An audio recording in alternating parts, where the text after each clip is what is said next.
The Lewis and Clark County Detention Center is well over its capacity it's meant to operate at, which leaves about 17 inmates forced to sleep on mats on the floor. It's really uncomfortable and it makes for a lot of high tension, and just everybody seems to be really uncomfortable with the situation. In essence, we're at 137 overall today, and that's about 3 times of where we should be at today. And the facility was only designed to have 54 and operate at 43. Which means officers are constantly trying to figure out where to put the inmates while also keeping them safe. Do I put them in this hallway over here? Do I take a suicidal person out of a locked room and put them in a hallway so that I can put someone that's fighting? Captain Jason Grimace says the overcrowding affects the safety of inmates and detention officers.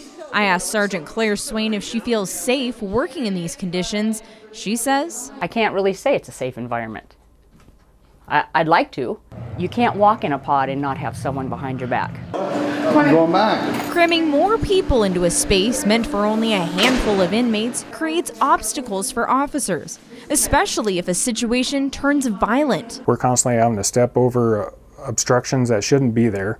For example, mattresses and other people on the floor. I've seen several fights happen and there's no guard around, no guards show up. Sergeant Swain says officers have been able to manage the overpopulation just by talking, which is important to have when tensions are high. If you treat someone with respect and treat them like a human being, they're going to hopefully turn around and treat you the same way. But with about 100 inmates to one officer, these conversations aren't always likely to happen.